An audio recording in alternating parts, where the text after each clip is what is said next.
Wigeze ubona ingurube iri kubyara iri kubise ikamara isaha, amasaha 2, amasaha 3 akana katarasohoka? Ugatangira kwibaza uti ese ndafasha imbyeyi gute, ndafasha akana gute, ese aho sindatangira gufasha imbyeyi nkabura imbyeyi n'akana? Uyu munsi turarebera hamwe bimwe mu bimenyetso byo kubyara n'ingero 5 zikunda kugaragara mu bworozi bw'ingurube mu buryo nyine zibyaramo n'uburyo wazifasha iyo bibaye ngombwa. Nitwa Uwimana Patricie, nkaba ndi umwe mu borozi b'amatungo magufi nororera mu karere ka Rutsiro, umurenge wa Rusebeya. Mbahaye ikaze mu kiganiro cy'uyu munsi aho turibanda ku bworozi bw'ingurube, igice kigenewe kubyara.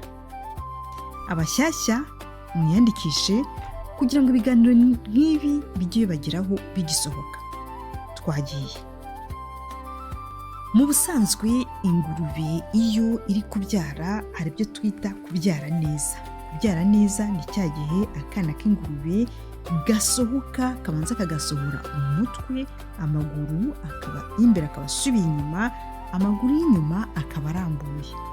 Nabibutsa ko ibindi kubabwira ushobora no kubishaka ahanditse ngo source, ni ahantu mushobora gukura aho nakuye iyi nyigisho, cyane cyane ku bazi indimi z'amahanga mwakwandika v ubwo ni v 3, mukandika m na d na p na i n'akadomo na com. Tugereho muhita mwinjira ku rubuga mugahita mubona amakuru menshi ajyanye n'ubworozi bw'ingurube ku gice cyahariwe kubyara. Iyi ngurube rero y'akana k'ingurube gasohotse muri ubu buryo rwose umworozi ufite impagarike n'ubugingo n'ingurube ye iri kubyara nta kibazo iba ifite. Iki ni igice cya mbere. Mu gice cya kabiri hari igihe noneho nabwo ingurube ibyara akana kakabanza amaguru. Urabona ko ahangaha umutwe nyine urahangaha ariko kabanje amaguru. Ahangaha naho ingurube ishobora kubyara neza kuko amaguru ararambuye n'umurizo urarambuye, ndavuga amaguru y'inyuma, noneho n'aya maguru y'imbere ararambuye yerekeza umutwe, ku buryo mu gusohoka bishobora kuba neza. Ariko niyo byatinda umworozi ashobora kwinjizamo akaboko akaba yakora ku maguru akakurura buhoro buhoro. Ahangaha veterineri n'ukunda kubikora, ariko umworozi wabonye amahugurwa nawe ashobora kubikora. Reka nirinde cyane kuvuga uburyo ki wafasha aka kana, ndaza kubigarukaho. Twari ku gice cya kabiri cy'uburyo ingurube ibyara. Reka noneho tujye ku gice cya gatatu. Ingurube ishobora kubyara akana noneho kugira ngo kabanze amaguru arambuye kakabanza ikibuno. Aha ni ibintu bikomeye cyane, bikomeye, kubera ko ingurube ntishobora gusunika niyo yaba ifite imbaraga zingana gute, ntishobora gusunika kugira ngo akana gasohoke. N'iyi ngurube wayitera za hormone twabonye mu kiganiro cyashize, iyitwa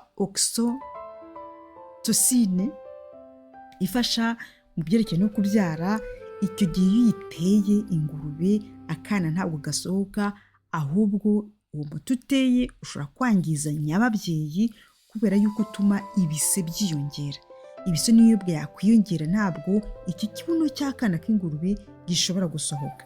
Aha bisaba ko veterineri cyangwa se umworozi yambaraga, yaba atazifite akaba yasiga amavuta ku ntoki, cyane cyane ubuto, agasesekamo akaboko buhoro buhoro, agakora kuri iki kibuno, akaba yasunika, akaba yashaka amaguru ari, akamera nk'uhindukiza. Ntabwo nabyigisha ubu ngubu kuko nshobora gukora amakosa, ariko veterineri abazi ukuntu abikora, cyane cyane n'abakozi banjye ngira ngo barabizi.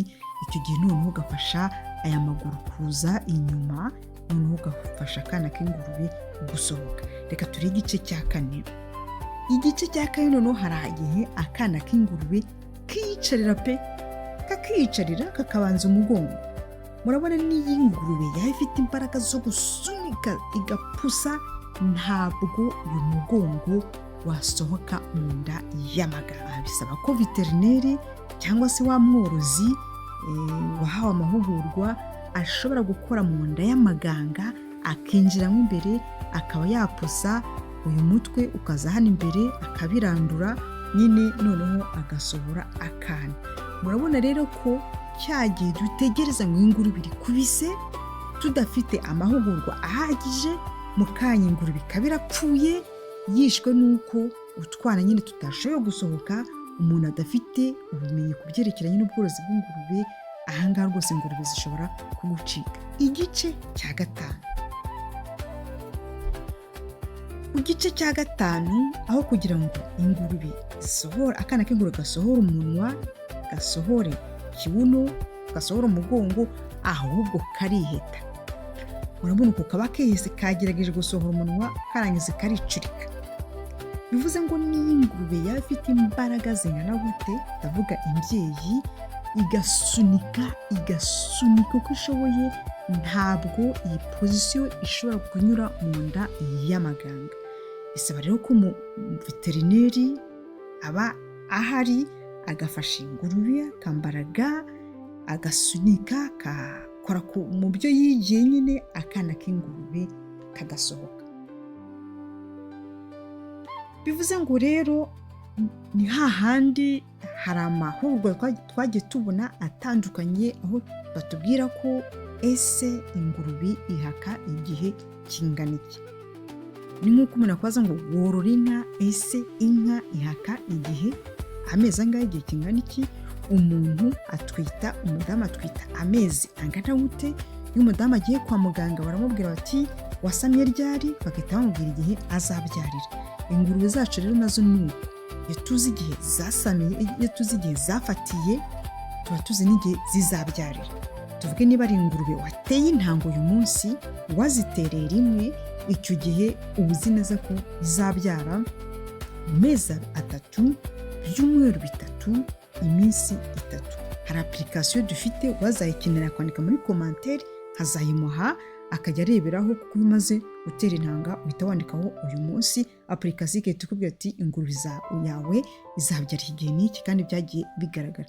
Ariko iyo washyize ingurube ku isekurume, ku mfizi, twabonye ko, cyangwa se ushobora kuba narabyibagiwe, uyishyiraho inshuro 3 kugira ngo ushobore kubyara abana bahagije.